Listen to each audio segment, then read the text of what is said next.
Doctor ब्योत्रा, पहले भी इस तरह की रिपोर्ट्स आई कि हिंदुस्तान में एंटीबायोटिक का प्रयोग बहुत ज्यादा हो रहा है, और अभी भी ये रिपोर्ट कहती है कि जैसा डॉक्टर साहब बोल भी रहे थे, क्योंकि अब बहुत सारी एंटीबायोटिक दवाएं उस पर अब एक्ट ही नहीं कर रही, इसलिए आप उनका कुछ कर नहीं पा रहे। आप डॉक्टर कम्युनिटी पे भी, मैं माफी चाहूंगा इसे अदरवाइज ना लिया जाए, ये बात लगती है कि हमारे यहाँ बहुत इजीली एंटीबायोटिक लिख दी जाती है। क्या ये बात सही है और यही कारण बन रहा है कि हमारे जो लोग हैं वो इसके खिलाफ रेजिस्टेंट हो रहे हैं और हम उन्हें बचा नहीं पा रहे? नहीं जाती। आप कभी ट्राई करिए, कभी भी किसी केमिस्ट के पास चले जाइए, आप बोलिए मेरे को खांसी जुकाम हो रहा है, केमिस्ट विदाउट आस्किंग एनीबॉडी अपने दवाई लिख के देगा। और डोज जो देते हैं इतनी कम सी डोज दे देंगे, हम इसको बोलते हैं मजाक से होम्योपैथी डोज, यानी कि आपको दिया दवाई जो एंटीबायोटिक कम से कम 5 to 7 डेज देनी होती है, मरीज़ को देते हैं, ये लो एक आज की ले लो, 2 दिन एक गोली खा लेना, सुबह शाम ठीक हो जाएगा, दूसरे दिन पेशेंट छोड़ के चला जाता है। ये हमारे अनफॉर्चुनेटली पार्ट अवेलेबिलिटी इतनी फ्रीली जे एक बेहद इंपॉर्टेंट कारण है कि जिसकी वजह से हमारे जो रेजिस्टेंस डेवलप हो रहा है।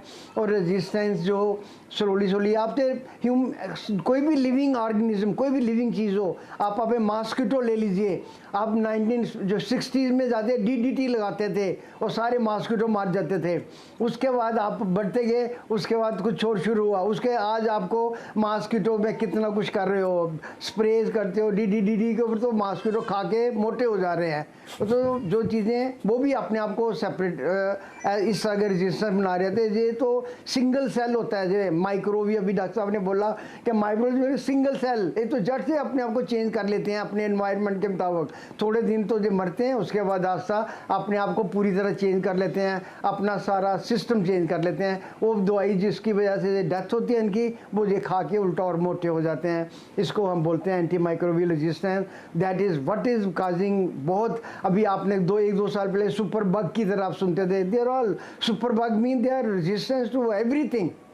तो दिस इज़ के किसी को आज हम जब भी डायग्नोस करते हैं, इससे बहुत मेडिकल फैटर्निटी के लिए सबसे आजकल जो चैलेंजिंग इशू ये है कि आने वाले what happen another year 2 year, जब सारी medicine almost we are all the time term of exhaustion तक पहुंच गए हैं कि फिर पिछले कई सालों से कोई नया ग्रुप ऑफ ड्रग नहीं, पुराने ही जो नहीं, ये तो डॉक्टर साहब आप बहुत बड़ी बात बता रहे हैं। मतलब ये मैं कहूं कि जो आपने लाइन बोल दी अभी कि हमारी मेडिसिन एग्जॉस्ट होने वाली है, नई मेडिसिन हमारे पास है नहीं, रेजिस्टेंस पैदा होता जा रहा है, ये तो वाकई बहुत बड़ा पॉइंट ऑफ कंसर्न है। मैं इस पे आता हूं समीर भाटी साहब, लेकिन उससे पहले एक छोटा सा सवाल कि क्या अब ये जो हमें तो पहले तो देखना है 5-8 लाख मौतें हम बचा पाए जो बैक्टीरिया से हो रही है। डॉक्टर साहब बता रहे हैं क्या क्या कारण है, क्या रीजन है, क्या डायग्नोस्टिक का इसमें कोई हेल्प है उस पॉइंट ऑफ व्यू से? आप तो एक लैब भी चलाते हैं, क्या पहले इसको डिटेक्ट करके मौतों को रोका जा सकता है? लोग टेस्ट कराते हैं, नहीं कराते, क्या स्थिति है? बिल्कुल बिल्कुल, देखिए सर्विलेंस का तो बिल्कुल एकदम महत्वपूर्ण रोल रहता ही रहता है। इसके लिए पर्टिकुलरली अलग से डिपार्टमेंट ही होता है, माइक्रोबायोलॉजी डिपार्टमेंट, जिसमें हम इस तरह के कल्चर टेस्ट और पॉइंट ऑफ केयर टेस्ट भी करते हैं हमेशा। पर जैसा अभी डॉक्टर जतीन ने भी बताया, स्पेसिफिकली हमारे पास जो संख्या ज्यादातर होती है हॉस्पिटल के एडमिटेड पेशेंट की, आईसीयू पेशेंट की, इन पेशेंट्स की आती है। और ज्यादातर अब जैसे हम देख रहे हैं पिछले काफी सालों से ये रेजिस्टेंस लेवल है, ये इंक्रीजिंग ट्रेंड है, मतलब साल बाई साल 10% बढ़ता जा रहा है इंक्रीजिंग ट्रेंड में।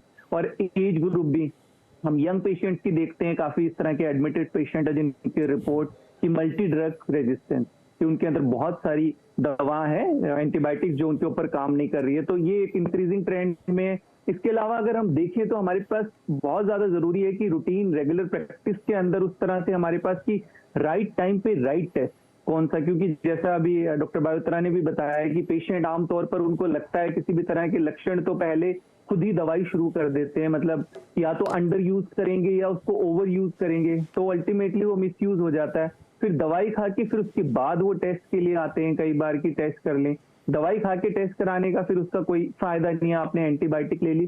तो कहीं ना कहीं ये बहुत ज्यादा अवेयरनेस की कमी है, जिसकी वजह से वो डायग्नोस्टिक का भी ठीक तरीके से उपयोग नहीं कर पाते हैं। डायग्नोस्टिक टेक्निक्स जो अवेलेबल है हमारे पास एडवांस काफी, वो नहीं कर पाते हैं। और रूटीन प्रैक्टिस में स्पेसिफिकली इस तरह के टेस्ट नहीं है कि कल्चर मतलब आपको यूटीआई हुआ है छोटा सा, उसके लिए भी लोग आमतौर पे लगता है कि एंटीबायोटिक खा लिए, और जबकि ये टेस्ट आपके लिए बहुत उपयोगी है, जिससे आप बिल्कुल राइट टाइम पे राइट डायग्नोज करके और कौन सी आपके लिए एंटीबायोटिक सुटेबल रहेगी वो आप ले सकते हैं। पर ये अभी टेस्ट अंडर यूज है, बट एंटीबायोटिक्स ओवर यूज और मिस यूज है। जी, तो डॉक्टर जतिन, जो डॉक्टर ब्योत्रा ने अभी कंसर्न जताया, ये तो मतलब काफी ज्यादा चिंताजनक है कि आपकी मौजूदा दवाइयां असर करना धीरे धीरे बंद कर रही है, भले ही वो उनके मिसयूज के कारण हो रहा है, और आपके पास कोई नए सेट ऑफ ड्रग्स नहीं है। तो आने वाले समय में वाकई एक बड़ा कंसर्न है कि क्या ये बैक्टीरिया और ज्यादा जानलेवा बन जाएंगे। जो बैक्टीरिया है, सर ने बिल्कुल ठीक बताया कि बैक्टीरिया जो है वो ऑलरेडी जानलेवा बन चुके हैं, तभी इनका नाम अब सुपर बग कहा गया है। सुपर बग मीन्स कि जो ऑलरेडी पहले जो सिंपल एंटीबायोटिक्स से यूज करने से इन्फेक्शन ठीक हो जाता था, अब वो नहीं हो पा रहा है। नाउ हमारे को हायर एंटीबायोटिक्स पे जाना पड़ रहा है, और ऐसी हायर एंटीबायोटिक्स जिसकी टॉक्सिसिटी ज्यादा होती है, चाहे वो शरीर पे हो, चाहे वो बैक्टीरियल चेंजिंग में हो, बट जो आउटकम होता है वो इतना अच्छा नहीं हो पाता। इसी कारण कहते हैं सुपर बग्स जो हैं धीरे धीरे फैलते जा रहे हैं, और इसके कई और कारण भी हैं, जैसे कि आप सर ने बताया कि राइट डोज यूज ना करना, राइट ड्यूरेशन में यूज ना होना, हैंड हाइजीन यानी कि हाथ की सफाई बिल्कुल मेंटेन ना करना, एंड एंटीबायोटिक यूज जो होती है it's a fine art, it's a fine tuning. ऐसा नहीं होता कि कोई भी चलो गला खराब हुआ और किसी ने भी एंटीबायोटिक यूज कर ली। तो इसी वजह से ही इसलिए कॉमन हो गया है कि इंडिया जैसी कंट्री के अंदर, जो डेवलपिंग कंट्री है, AMR is a very high alert. Most of the bugs are now getting resistant. अब सब के सब जो 5 बग्स के नाम बताए आपने, ये सब रेजिस्टेंट होते जा रहे हैं, जो कि पहले सिंपल टू सिंपल एंटीबायोटिक से जिनका खात्मा किया जा सकता था। जी जी, तो डॉक्टर ब्योत्रा, क्या करना होगा? क्या नए ड्रग्स खोजने होंगे, नए एंटीबायोटिक्स बनाने होंगे, या फिर एंटीबायोटिक्स का जो इस्तेमाल है उसको लिमिटेड करना होगा? जैसे आपने कहा कि बड़ी इजीली अवेलेबल है, लोग मन से ही ले लेते हैं तो डोज पूरा नहीं करते, आधे रास्ते छोड़ देते हैं। वेल, इसके लिए बेहद इसका फंडामेंटली हमें एक चेंज लाना पड़ेगा पूरा सिस्टम में। लेट अस सी कि अवेलेबिलिटी ऑफ एटलीस्ट से ड्रग्स, एंटीबायोटिक तो बिल्कुल कम्प्लीटली के कोई भी जहाँ से मर्जी लेके यूज़ करे। आज भी आप यूरोप में, अमेरिका में, आई हैव डेफिनेटली सीन कि छोटी सी चीज़ भी, सबसे सिंपलेस्ट चीज़ भी आप जाए मार्केट में कोई नहीं ले सकता। एस्पिरिन की गोली भी आपको लेने के लिए आपको प्रिस्क्रिप्शन चाहिए।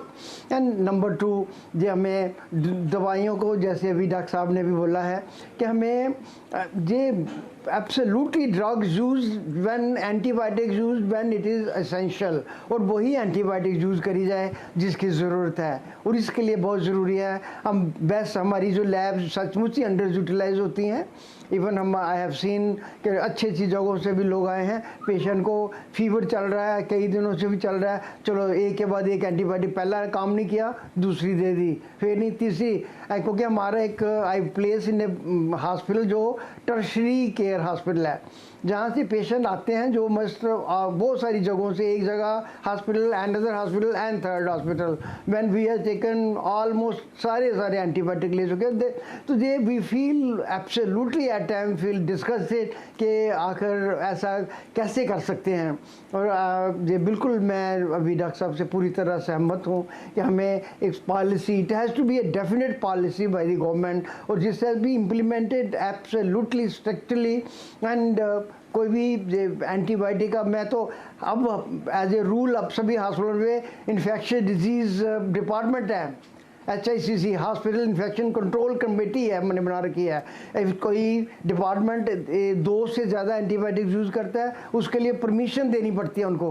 वो आके कमेटी वाले देखते हैं, कंट्रोल कमेटी, कि ये बहुत इंपॉर्टेंट है, so that unnecessary without, because I have seen patient without, I can tell without any thing कि 5 एंटीबायोटिक्स जिनको मिल रहे थे, और कुछ एंटीबायोटिक एक ही जो फैमिली से हैं उसके भी 2 मिल रहे हैं। तो ये I think we have to make somewhere breakthrough करना पड़ेगा, और अभी नहीं करेगा। जैसे मैंने आपको बोला, we are really feeling, we are really in stage, जब क्या होगा आने वाला, वी फील एट टाइम, सोचते हमारा दिल भी कांप उठता है कि करेंगे क्या आने वाले समय। जी नहीं, बड़ा कंसर्न, बड़ा सवाल। और ये तो ठीक है कि इन बैक्टीरिया से हम जूझ रहे हैं, लेकिन जो मेडिकल जो हमारा सिस्टम है और जो एंटीबायोटिक का इस्तेमाल है आने वाले वक्त के लिए, डॉक्टर साहब कह रहे दिल कांप जाता है, तो वाकई बड़ा कंसर्न। एक छोटा ब्रेक मुझे यहाँ लेना होगा और इस बात को और आगे बढ़ाएंगे। एक तो कि कैसे दवाइयों को डील किया जाए, और दूसरा दूसरा, ये जो बैक्टीरिया है ये अलग अलग उम्र के लोगों को भी प्रभावित कर रहे हैं और सिर्फ भारत नहीं पूरी दुनिया में इनका जाल फैला हुआ है।